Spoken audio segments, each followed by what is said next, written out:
C'est bien, donc on lit l'Apocalypse au chapitre 13, puis on lit à partir du verset 11 jusqu'à la fin du chapitre. Je commence la lecture. Puis je vis monter de la terre une autre bête qui avait deux cornes semblables à celles d'un agneau et qui parlait comme un dragon. Elle exerçait toute l'autorité de la première bête en sa présence, et elle faisait que la terre et ses habitants adoraient la première bête, dont la blessure mortelle avait été guérie. Elle opérait de grands prodiges, même jusqu'à faire descendre du feu du ciel sur la terre à la vue des hommes.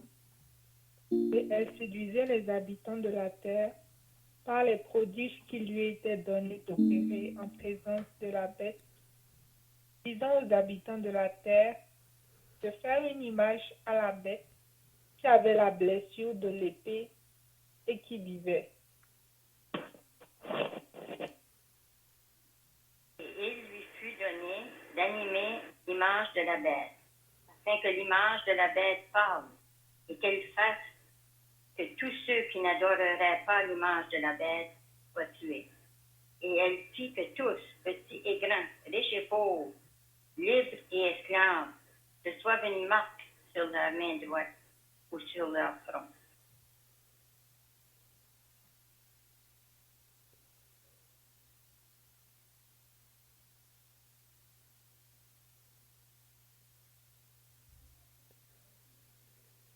Et que personne ne put acheter ni vendre sans avoir la marque, le nom de la bête ou le nom de son nom. C'est ici la sagesse, que celui qui a de l'intelligence calcule le nombre de la bête, car c'est un nombre d'hommes, et son nombre est 666. Amen. Donc, si vous étiez là la semaine passée, on avait regardé la première partie du chapitre 13 de l'Apocalypse. Puis il faut toujours se rappeler là, que c'est Jean qui a eu cette révélation des temps de la fin. Donc, on sait que ce que Jean nous parle ici, là, ou qu'il a dû écrire, même il devait écrire ces révélations-là aux 7 églises qui se trouvaient en Asie, dans ce moment-là, des églises vraiment existantes. On avait vu ça dans le chapitre 2 de l'Apocalypse, qui devait écrire à ces 7 églises. Puis, on voit que ce que Jean a écrit à ces églises qui étaient là au début, ces paroles-là sont encore à nous aujourd'hui, ils sont parvenus jusqu'à nous aujourd'hui. Mais ce que Jean a écrit, ce qui lui a été révélé là, c'est pas encore arrivé. Mais nous croyons, même ce que nous allons regarder ce soir, que probablement que bientôt ces choses-là vont prendre place sur la terre. Mais il faut bien comprendre, comme on l'a dit depuis le début, que le livre de l'Apocalypse, pour bien le suivre là, ou le comprendre, il se divise en 3 sections. Il se divise en 3 sections. Donc, la première section, on avait dit que c'est le chapitre 1. Hein? Quand que Jean a vu Jésus vraiment dans la gloire. La deuxième section, c'est le chapitre 2 et 3. Donc, c'est là qu'on a vu concernant les 7 églises dans lesquelles Jean devait écrire. Puis, à partir du chapitre 4, là, Jean est appelé à monter dans le ciel. Puis, Jean voit une vision en ce qui concerne les choses qui se passent dans le ciel. Puis, on avait vu que la première chose que Jean a vue, c'était celui qui était assis sur le trône. Donc, on avait dit que c'était vraiment Dieu le Père qui était assis sur le trône.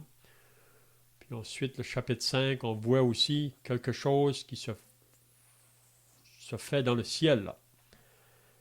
Donc, à partir du chapitre 6, donc on voit quand que le livre que celui qui était assis sur le trône tenait dans sa main droite, là, on voit que c'est Jésus, l'agneau immolé, qui se lève à la fin du chapitre 5 pour briser le sceau de ses livres. Puis là, ensuite, les sceaux sont brisés. Puis là, on avait vu qu'est-ce que ça comprend, ça, les choses qui vont arriver sur la terre dans ce temps-là. Donc, la semaine passée, donc, on a vu le début du chapitre 13. Puis qu'est-ce que ça comprend, ça? C'est vraiment ce qui va prendre place dans la deuxième partie de la tribulation. C'est-à-dire, vous avez compris que le temps de la tribulation et de la grande tribulation va durer pendant 7 années. Donc, la première partie, c'est les 3 ans et demi. Ensuite, la deuxième, c'est les derniers 3 ans et demi. Donc, on croit que le chapitre 13 nous parle qu'est-ce qui va prendre place dans les derniers 3 ans et demi de la tribulation ou de la grande tribulation. Donc, ce qu'on a vu la semaine passée, donc, c'est une bête qui monte de la mer. Puis on avait vu que cette bête-là, ça parle de l'homme du péché ou de l'antichrist qui va se lever. Il faut aussi se rappeler qu'on avait dit qu'il y a une trinité diabolique. Il y a la trinité du côté de Dieu, le Père, le Fils, le Saint-Esprit, mais il y a aussi une trinité diabolique. Puis ça comprend le dragon ou le diable, l'antichrist et le faux prophète. Donc on pourrait dire le dragon ou le diable, on peut le mettre en parallèle à côté de Dieu, là. Puis ensuite, l'antichrist, c'est vraiment Jésus-Christ, on pourrait dire. Puis le faux prophète, c'est lui qui fait le travail du Saint-Esprit, mais dans le côté du diable. Hein? Donc on dit une trinité diabolique, parce que le diable est toujours un imitateur du vrai, puis c'est toujours dans le but de séduire, puis de détourner les gens de Dieu, puis il va faire tout son possible pour enlever tout ce qui est de Dieu. Donc, cette première bête-là, donc, on avait vu la semaine passée, qu'elle était à le 10 cornes et 10 diadèmes, puis sur sa tête, c'est des noms de blasphème. Puis on avait vu aussi que cette bête-là, il la décrivait, là, elle était semblable à un léopard. Ses pieds étaient comme ceux d'un ours et sa gueule comme une gueule de lion. Donc, on avait dit que cette bête-là, ou l'Antichrist, va vraiment posséder la puissance de tous les empires qui ont paru avant, là. On avait vu concernant les empires dans le livre de Daniel, là, concernant l'empire babylonien, l'empire médo-perse, l'empire grec, l'empire romain. On sait que chacun de ces empires-là avait leurs caractéristiques, mais c'était vraiment des empires, puis ceux qui dominaient ces empires-là, vraiment, ils étaient comparés à des bêtes. Ils avaient une grande force, une grande puissance, mais l'Antichrist, quand il va se lever, vraiment, il va posséder, on pourrait dire, la force de tous ces empires-là en un. Donc, il va être très puissant parce qu'on avait dit que le dragon va lui donner sa puissance et son trône et une grande autorité. Donc, ça va être le diable vraiment incarné dans un homme, et l'Antichrist. Donc, on peut dire que l'Antichrist, si on regarde bien, là même, on voit ça plus loin dans l'Apocalypse, que c'est vraiment le côté, l'homme qui se lève du côté politique, si on peut dire. Il va avoir le contrôle vraiment sur plusieurs nations de la terre, même sur tous les peuples de la terre. Mais c'est plutôt côté peut-être politique, Mais quand on voit ce soir concernant la deuxième bête, on peut voir que elle, c'est plutôt le côté religieux. Donc, ça a toujours été, vous savez, le monde a toujours été sous le contrôle de ces deux puissances-là. C'est soit la puissance politique ou la puissance religieuse. C'est toujours deux puissances qui se mettent ensemble, mais c'est du côté du faux, si on veut dire, du côté du diable, de l'ennemi de Dieu. Donc, je ne sais pas si vous avez des questions ou des pensées de qu'est-ce qu'on avait vu la semaine passée. Sinon, on commence au verset 11 du chapitre 13.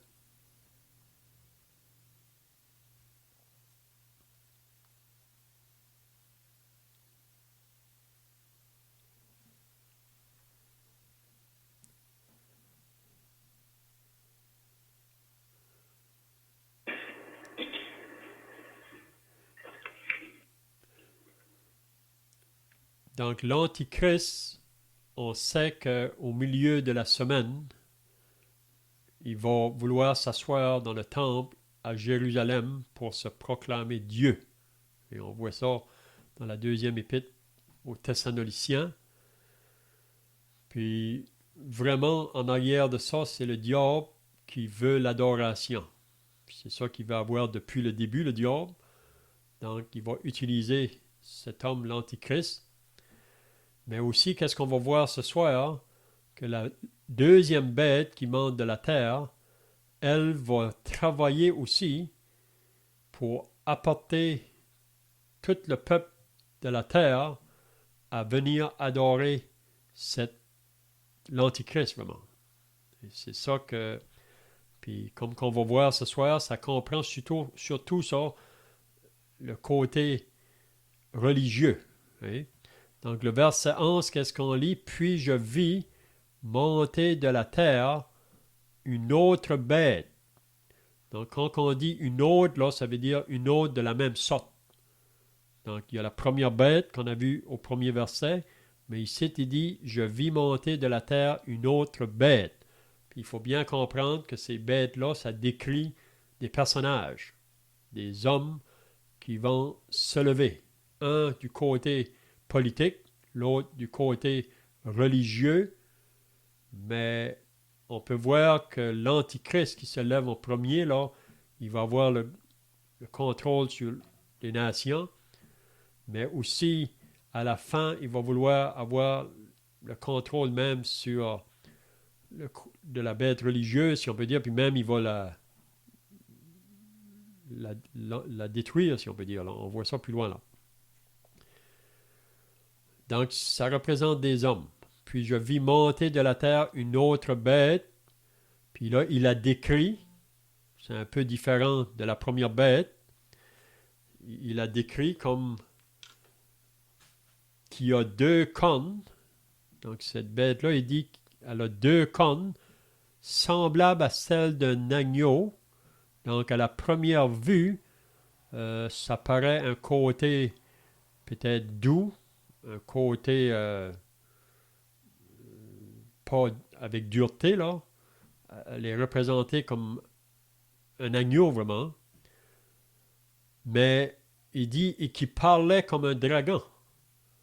Donc, d'un côté, elle peut paraître très douce, puis parfois, la raison, cela, c'est que...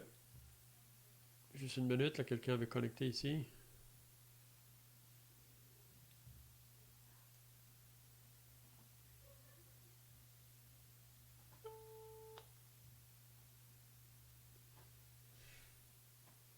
OK. Donc, oui, cette bête-là, donc d'un côté, apparaît doux. Elle va s'approcher d'une manière douce, mais dans le fond, elle est mauvaise. C'est une bête qui est vraiment féroce. Hein? C'est comme Jésus a dit quand il parlait des faux prophètes, ils viennent à vous comme en vêtements de brebis, mais au-dedans, ce sont des loups ravisseurs. Donc cette bête ici, c'est ça vraiment à la première vue à nous est présentée comme un agneau, hein, doux, mais dans le fond, elle est vraiment comme le dragon, parce que c'est vraiment le dragon qui est le diable qui va posséder aussi cette deuxième bête-là, qui est le faux prophète. Puis qu'est-ce que ça dit au verset 12? Elle exerçait toute l'autorité de la première bête. Donc, on voit qu'elle a une grande autorité aussi. Donc ça, c'est le côté, on peut dire, religieux. En sa présence, et elle faisait que la terre et ses habitants adoraient la première bête. Donc vraiment, cette deuxième bête-là, qu'est-ce qu'elle fait vraiment? C'est d'aller chercher tous les habitants de la terre pour les attirer à la première bête afin qu'ils adorent la bête. C'est comme qu'on a dit, c'est pour que le monde entier adore le diable. Vraiment, c'est ça le travail qu'ils font. La première bête, dans la blessure mortelle, avait été guérie. Vous savez, on avait vu que la première bête, c'est comme si elle a été mise à mort, puis elle est revenue de nouveau. Mais on croit que cette bête-là, la première bête, elle n'est pas morte réellement. Parce que vous savez, le diable ne peut jamais se donner la vie. Il ne peut jamais donner la vie. Hein? Donc on dit que ça va être, c'est comme un counterfeit. Vous savez, c'est quelque chose qui va être fait pour séduire les gens. Parce qu'on avait vu là dans 2 Thessaloniciens 2 que l'homme du péché ou l'antichrist, il va faire des signes, des prodiges, mais c'est dans le but de séduire les habitants de la terre. Et il ne peut pas séduire les croyants, les vrais croyants. On lit dans 2 Thessaloniciens, il va séduire plutôt tous ceux qui n'ont pas cru la vérité pour être sauvés. Donc, ils vont se laisser séduire par ces bêtes-là, si on peut dire. Donc, et elle faisait que la terre et ses habitants adorent la première bête dont la blessure mortelle avait été guérie. Donc, le faux prophète ou la deuxième bête, elle attire tous les habitants de la terre à la première bête. Ça va être ça, son œuvre, son travail. Puis qu'est-ce que ça nous dit aussi à propos d'elle? Elle opérait de grands prodiges. Qu'est-ce que ça veut dire qu'elle opérait des grands prodiges? C'est des signes ou des miracles, parce que c'est de cette manière-là qu'ils vont séduire les gens de la terre, comme aujourd'hui, vous savez. On sait que le monde aujourd'hui est toujours à la recherche du spectaculaire, ou des miracles, ou des choses qui... Mais on sait que quand Jésus est venu, il a fait beaucoup de miracles. Des miracles réels. Pour prouver qu'il était réellement celui qu'il disait qu'il était. Qu'il était réellement le Fils de Dieu. Mais même avec tous ces miracles qu'il a faits, on voit que beaucoup ont demeuré incrédules. Incrédules face à ces miracles. Donc, mais c'était pour prouver qui il était, qu'il était réel. Mais le monde est toujours en train de chercher du spectaculaire. Donc, l'antichrist, la première bête ou le faux prophète, ils vont opérer beaucoup de signes et de miracles, mais ce n'est pas des miracles qui viennent de Dieu. C'est vraiment, ça vient du côté du malin, puis c'est dans le but de séduire les gens. Parce que quand quelqu'un fait des choses spectaculaires, on est attiré vers lui. On a un peu l'exemple de ça dans les Actes au chapitre 8. Vous vous rappelez Simon le magicien, il faisait beaucoup de magie puis il attirait des foules à lui. Donc les gens sont attirés. Donc c'est ça que ces deux bêtes-là vont faire.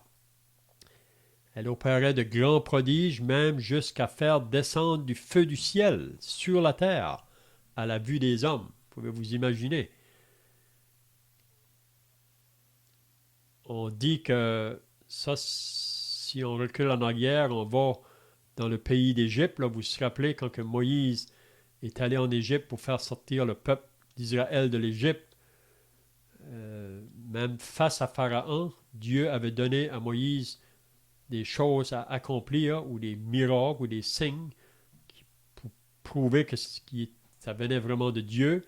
Mais si vous vous rappelez, les magiciens, les sages de l'Égypte, dans les premières choses que Moïse a fait, eux aussi ont fait la même chose. Oui? Mais quand que c'est qu'ils n'ont pas pu faire une chose, là, c'est quand que ça vient à produire la vie. Donc, le diable ne peut pas faire ça. Il peut copier beaucoup de choses, mais il y a un moment donné qu'il ne peut pas le faire. Donc, je ne sais pas si vous avez des pensées ou des questions ici, là.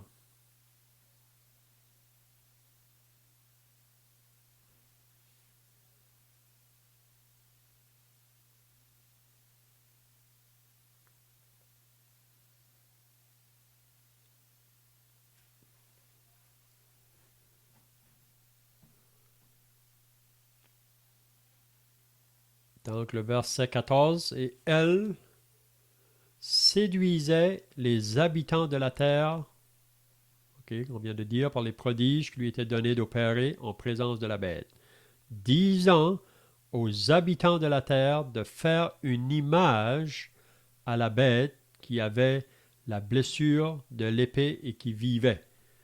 Donc, on peut s'imaginer que la bête ou l'antichrist, vraiment, ils disent qu'ils vont faire son image, puis même on peut voir qu'il va, c'est une image qui va bouger, si on peut dire. Ça représente comme si c'est vraiment vivant, mais c'est associé du côté de la mort. Mais c'est dans le but là, d'attirer le monde entier pour adorer la bête. Et puis on peut penser aujourd'hui, c'est pas difficile à penser que cette chose-là pourrait se faire. Avec l'Internet aujourd'hui, on peut atteindre tous les habitants de la Terre en même temps. Ils ont juste à rouvrir leur ordinateur. Mais ça va être dans le but que les